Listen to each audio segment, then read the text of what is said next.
All right, g'day everyone. I'm doing this on time. How's that? That is a nice change from what it has been lately. When was it last week? I'd come back from Sydney, and that was kind of funny because, funny. I was tired.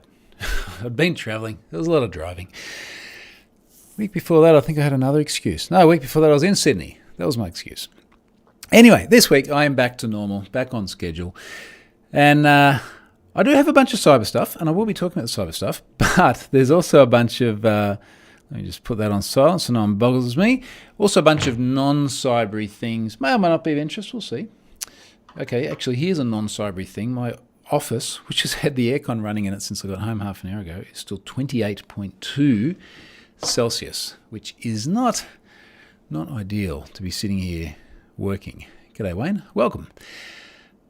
All right, first up, sponsor. A sponsor who has been here once before is back again, CrowdSec. So big welcome back to CrowdSec. Check out their CTI console, monitor attacks on your network. A lot of that going on lately. We'll talk about data breaches in a moment. I was going to put something about Ukraine in there, and then I couldn't think about a good thing to talk about. Well, not that any of it's really good, but a relevant thing. I might come back to that. Monitor attacks on your network, mitigate them. Good stuff, and get intelligence on attackers. Sign up for free, and as I've said many times before, I do like it when sponsors give away something for free. They've got their console available in there for B to get instant access to your personal CrowdSec app. Thank you very much, Troy, and discover the community strength. Check out CrowdSec. Thanks very much for those folks. We will see more of them in the future as well. Now, moving on to other topics. Richard. Good evening all from the UK. Evening, morning for Richard there. G'day, Roel. I'm trying. I'm not drinking beer. I'm drinking water. I'm going to turn this around, actually. I'll do this out of order. The reason I'm drinking water, not beer, is I have to drive to an airport today. Not to go anywhere, but to collect someone. Just to scroll back a little bit. Because we are an island nation that is used to sort of quarantining the country to one level or another. Just Google like Johnny Depp dogs Australia, you'll see what I mean. We're used to keeping viruses and other nasty things out of the country. It could be interpreted so many bad ways. Used to keeping things that are infectious. Anyway, you know what I mean. Just Google Johnny Depp. When we had COVID-19 breakout here a couple of years ago, we basically just went, all right, that's it. No one else is coming into the country, and we shut the whole thing down. And some people were critical of that, particularly folks overseas. Maybe they're just pissed they couldn't come to Australia. We saw some really negative criticism. I read all these things, usually at the American press, where they're like, Australia's Nazi government or some other, frankly, just appalling analogies. And the thing that did actually work really well for us is our death rate was just extraordinarily low. Now, of course, we have had breakouts with Omicron in particular and Delta before that, but our health outcomes have been extraordinarily good here. And for the most part, everyone in Australia has just got on with their job. It's been tough on some people. It's actually been very good on other people. Guy who cleans my pool, happy guy, because so many people had stayed home and they needed to clean their pools more. Been up and down. Anyway, we've finally gotten back to the point in the last couple of weeks of borders having opened up again. So we've just had almost a week of our friend Heather Downing over here. I mentioned Heather because she has been sharing some stuff online. A common friend via the NDC and other event speaking circuits, so someone that we'd normally catch up with all the way around the world. And when she saw the borders are open, she's like, yep, I'm coming. So she's down somewhere with Lars at the moment, and I'm sure that is already on her Instagram and other things. If you'd like to see some of her handiwork, she almost made me want to buy a drone. Well, actually, she did make me want to buy a drone the other day. She almost made me buy a drone because she got some amazing footage, which is on my Twitter timeline. I'm going to talk about that in a moment when I get back to the weather. But today is I guess a much more poignant, serious thing for us. We've got Charlotte's father finally coming out from Norway 2 years after she left. So she hasn't seen him for 2 years, and there's been a lot of water under the bridge in the last 2 years, not just the pandemic stuff, but, like we got engaged and all sorts of other things. So we are driving to the airport tonight to collect him at stupid o'clock because that's when Emirates gets in. as I know so well because I've been on that flight probably dozens of times. So we're very, very excited about that because that is to us very much like, okay, the pandemic's not behind us, but it is reaching that massive, massive milestone in our lives. So we're enormously excited about that. And after we get back, sometime very early tomorrow morning, and he's jet lagged and my sleep's been a bit all over the place, I think we'll be sitting outside having a very nice Tasmanian whiskey, which would be good. So water for now, but later on. There we go. All right, put something here about weather. Now, regardless of where you are in the world, Australia or elsewhere, you've probably heard about the Aussie weather in the last week. And we got absolutely smashed. Now, this was just starting to hit as we drove back from Sydney a week ago. And then we got home to the Gold Coast here, which is, for folks not from this part of the world, look at Australia. It's got a little bit of sort of a triangle shape on the right. We're just above the pointy end of the triangle, sort of pretty much the most far eastern bit of Australia you can be in. And we're subtropical, which means that we do get some storms here. And this state, our great state of Queensland, just got absolutely hammered. We had, it actually wasn't too bad where we are just here. I think the most I saw, we had about 200 mil of rain in a day, in a 24-hour period, which is a huge amount. Like you get 100, and that's rainy. Other parts of the state were getting like 750 or something. I heard a figure the other day said Brisbane got 3/4 of its annual rainfall in about 2 days.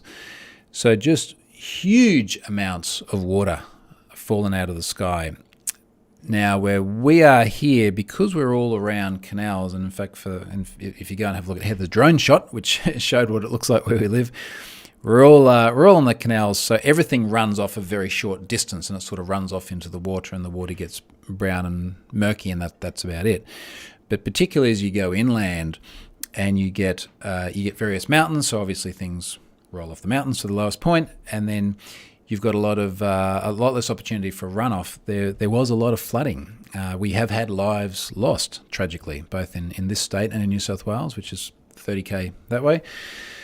I think at the moment it's like half a dozen plus lives, and it's often someone's tried to drive across a flooded road, and it might look okay, but then the road's actually falling apart underneath it. So one of the big things that we keep getting bombarded with is if it's flooded, forget it. Like back it up. Don't drive over the road, no matter what.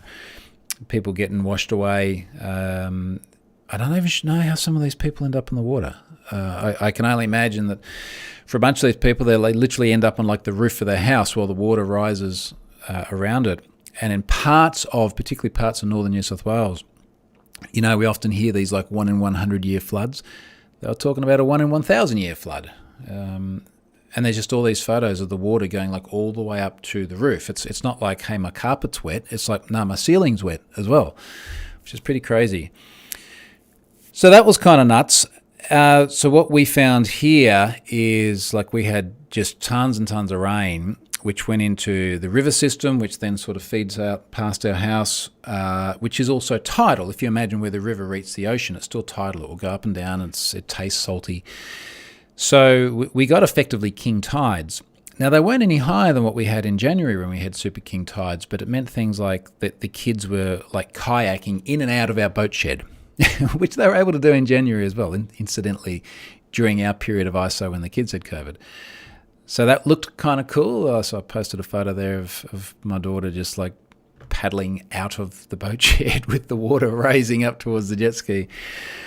We had schools cancelled, really, really unusual. I remember once, probably 2017, where school was like, just stay home, like don't come to school, and they got a day off.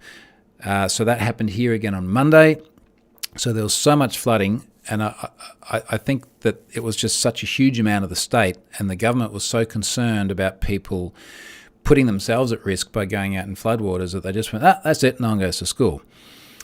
So all the schools were cancelled. And then today, in fact, just yesterday, so it was Monday, right? Now we're at Friday, the date of recording. Yesterday, Arvo, there's this chatter about, well, they're closing schools again. So, well, what the hell? Like, it looks, okay, it's not normal, but the water's going down, seems fine. And the state government said, well, look, all of the state schools, so in Australia we have state schools and we have independent schools. And the independent schools are often private schools. You pay a bunch more money, better education. A whole other topic about how wrong I think most of that is. Anywho, all the state schools closed and the independent schools got to choose. And it turned out my son's school decided that they were going to go to school. My daughter's school decided that they weren't going to go to school. There's boys and girls schools. Another thing, another topic I don't really like. But anyway. So she got the day off. So I think my last tweet, as of the time of recording, is she got the day off. The weather was really fine. We were out like mountain biking around next to the beach, hanging around in the pool. So she had a nice day, which was good. Quality time. Richard has questioned Sullivan's Cove. Not quite sure where that is. Sullivan's Cove. Nowhere near here. Moving on. Slightly tech things.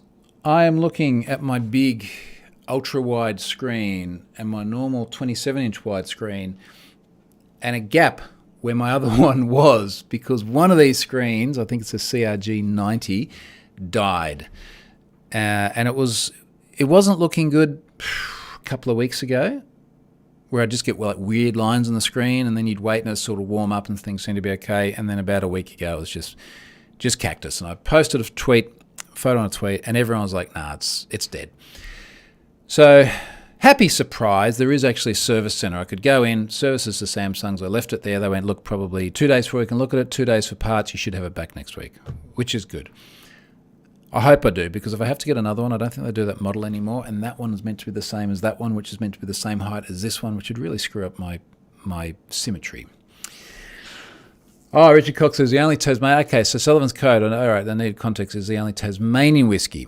So Hellier's Road is one that I've had quite a bit of. And what's the other one? I will post a photo at probably like 1 a.m. when I get home and I want to drink whiskey. I can't remember the other one now. I do tend to end up buying Tassie whiskies now. In fact, there's the one state I have not been to in this country.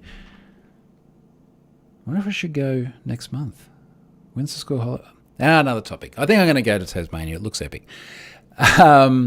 Interestingly, whilst I was in Dan Murphy's, which is one of our big liquor chains here, I'll actually read you what was in here because this did lead to someone getting pissed on Twitter because that's what Twitter's for, apparently. So I had heard about this in the news, but then I was in there buying some vermouth for a dish that I created yesterday, which was wonderful, actually. Wonderful chicken dish. Someone had posted that on Twitter after I posted my nice casserole dish. Anyway, Dan Murphy's is deeply concerned with the situation in Ukraine and we join the calls for peace. Following feedback from a variety of stakeholders, we have decided to remove products of Russian origin from our stores and online businesses in the coming days. We apologise for the inconvenience and thank you for your patience. Now, I thought this was cool insofar as, I don't know, like how big the Russian vodka market Dan Murphy's is, but at least from a symbolic standpoint, good news. It's also kind of cool because the next thing I then did, even though I didn't need vodka, is I went and bought vodka from Canberra, which is our nation's capital, mostly because the bottle looked kind of cool, which tends to be how I choose liqueurs, of which I have very little understanding. So, I have some Underground Spirits Canberra vodka, which is going to be the next thing I try. Treated all those. The bit that someone, it's always one person, someone got upset about is they're like, so he's talking about Chinese stuff because of the Uyghur Muslims and all this? I was like, well, where do you begin? I think my reply effectively boiled down to, well, if Chinese goods get pulled off the shelf, then no, I won't buy Chinese goods. And look, I mean, the point that he was trying to make is that, why would you support one action against an oppressive regime but not another, as though somehow they're just very easily interchangeable? And I think I made a comment to the effect of, well, what about like the Tamils in Sri Lanka? What about all sorts of other parts of the world and in places I probably don't even know, where there's persecution and terrible things happening? Like how far down that slope do you go before you go, yep, that's it, I boycotted everyone who's doing nasty things?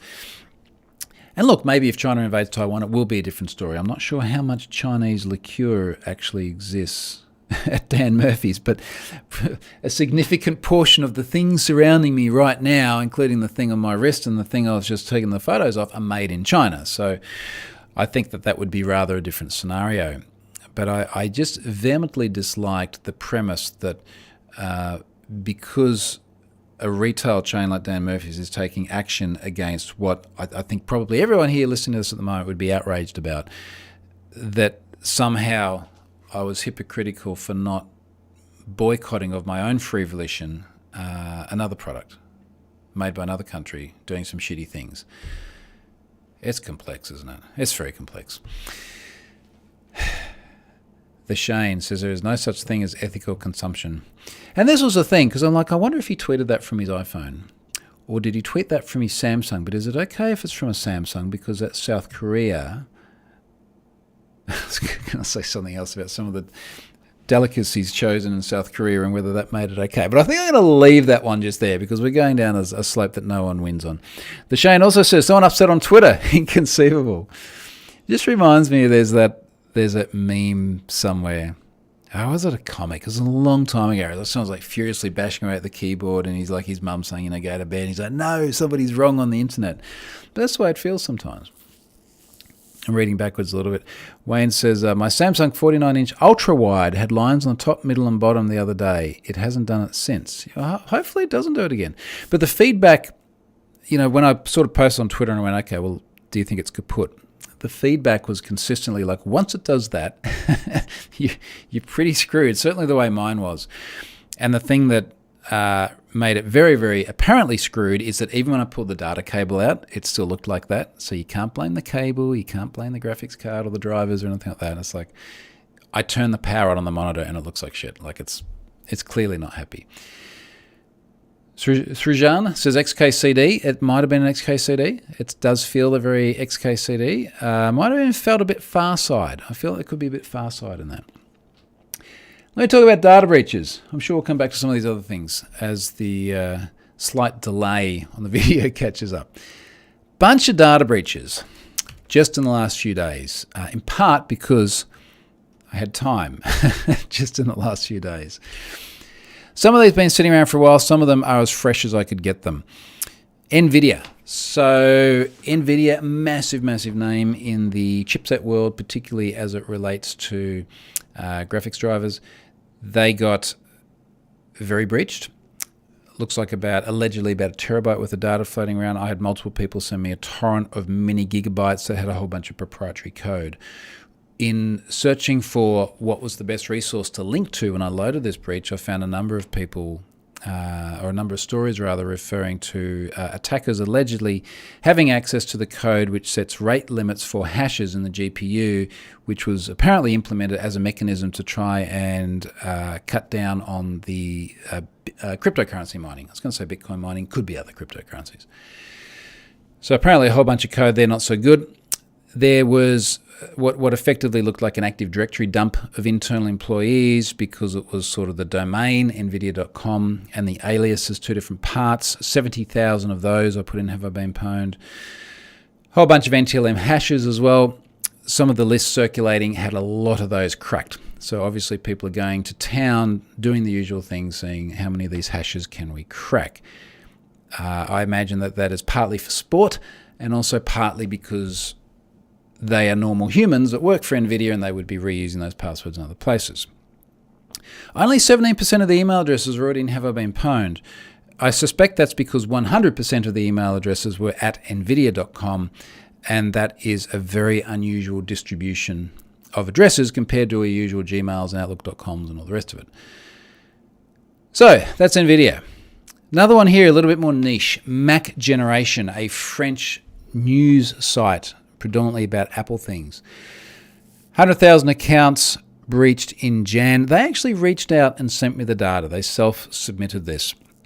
Now, there's probably about a dozen prior instances of this happening.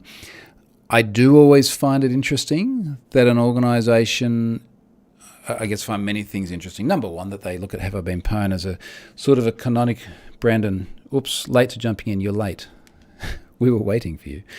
I do find it odd that, sorry, Brendan, not Brandon. That's what happens when you're late. I do find it odd that they look at have I been pwned as being a canonical resource, but also that even though the data is breached and it's obviously out there circulating to some extent, I just find it interesting that they still pick up their own customers' email addresses and go, here you go, Aussie guy with the funny sounding website name. I would imagine that there is, and I've certainly had this discussion with some organisations, there's some toing and froing around it's kind of out there already and it's a public good if it's searchable, but it's still PII, and what is the informed consent around the way it's used and so on and so forth. So anyway, a dozen odd organisations already done that. Next one, this one in today, this data only came to me last night, even though this is news from back in November, is Robinhood. So Robinhood is an online trading platform in the US. They got very breached, 2 million customer names, 5 million customer email addresses. Now, 70% of those were already in have I been pwned. I didn't quote the Mac generation percentage. That was 69%. So we're normally seeing around that 70% mark, which is kind of interesting. So of the 5 million email addresses, I mean, what are we saying there? Like 3.5 million of them were already in have I been pwned. It was not their first rodeo. Tristan here also says, Mac Generation also contacted its customers about it, by the way. I got a mail from them about it. Yes, I know that. That was one of the things, one of the first things I've asked them. And look, every single time I have a discussion with an organisation that's been breached, the number one thing is always, I would like you to contact your customers first. Like the best thing you can do is get on the front foot, because we've seen what happens when organisations don't handle breaches well. Equifax, Uber, there are many good examples there. And one of the best things that they can do is come clean as fast as possible, because I'm going to let people know, right? Like I was just watching my little counter here, just ticked over 4.14 million. So I've got 4.14 million and 4 people who have said, hey, Troy, if you see my data somewhere, could you please let me know? And in the case of, say, Robinhood with 5 million subscribers, there was about 0.5% of those that I contacted. So about 25,000 people are part of that 4.14 million number. And of course, as the have I been pwned number keeps growing, then in general, the percentage keeps growing. I do often see up to 1%, depending on the nature of the service, which is kind of significant, because imagine the next time we have a 100 million record breach, which will happen. We've got many of them already. That'll be 1 million emails I send to people. And I would like that organisation to be the first one to tell the people what happened.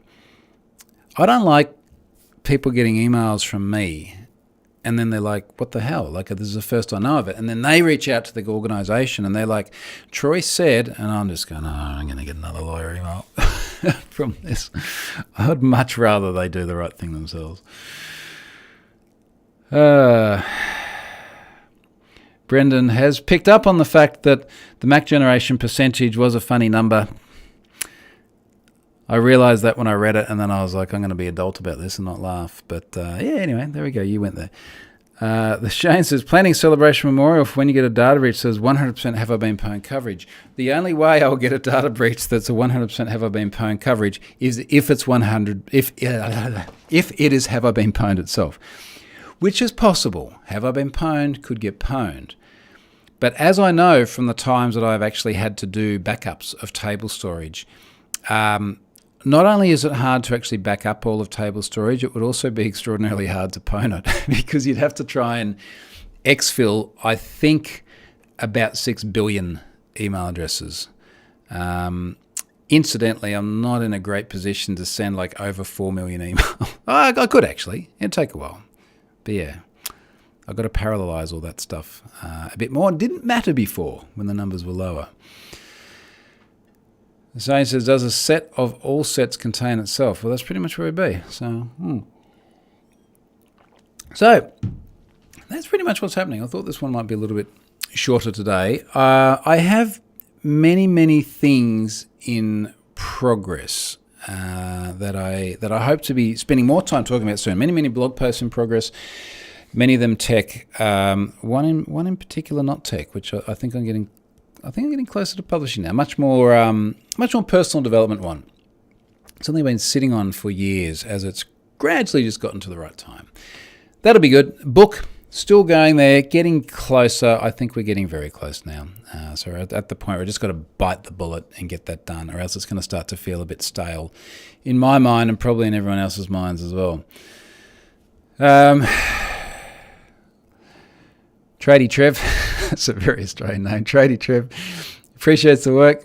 Just want to listen with the beer. I will. We'll be finding one of those or equivalent a little bit later on. What else? Rob says, hope you're not impacted by the floods. Rob, I spoke about the floods a little bit earlier on. In short, no, the only real impact on us has been one kid got 2 days off school, one kid got 1 day off school. We entertained ourselves. It was fine. And it was kind of fun just watching all the weather. That video I mentioned before, so when Heather Downing took a drone video, and it's on my recent Twitter timeline, looks amazing because it was sort of the first day that the weather was breaking a bit and it was still cloudy, and she's just like gone, drone up. She's got a DJI Mini drone up, and all the water is brown because so much silt and stuff is washed out of the mountains, and then the clouds hanging down over the buildings. It looks like the whole thing's just been put in sepia mode, but it's actually what it looked like. So awesome video. Go and have a look at that. Wayne says, how's the sound treatment on the wall? Well, the wall has not arrived to spec. We'll say that. So I'm going to show what it looks like later on, but they've got to come out and they've got to rip the entire thing off the wall and redo it all. And we didn't even do the ceiling, even though they had the paneling, because we looked at the wall and went, no, you've got a lot of this wrong. And I'll talk more about that when the right one comes in. I suspect it's going to be sometime later this month. But from what I can see, it does actually look awesome. It does have quite an effect on the acoustics, where if you've ever walked into a soundproof room before, everything just it almost feels heavy. I don't know if that makes sense, but if a room can feel heavy, where it's like you just hear everything. The thing I hear at the moment is the fans on the PC, and I knew that would happen. So I've still got to go and replace some fans and get some Nocturas or something a little bit quieter, or just figure out a better way to do that. I'm not sure entirely how I'm going to do that, but I don't want to hear stuff. That's what I want. That's my goal. Okay, folks, I'm going to wrap it up there. I think I'm going to try and have a little bit of a rest before I have to do that airport drive tonight. If you missed the beginning, go back, watch it later on. Thank you very much for watching. I'll do this again next week. I'm going to get back to my normal schedule and do this in the morning, my time next week. So that will be 10-ish hours earlier than this. Thanks very much for watching. Have an awesome weekend. Catch you next week. See ya.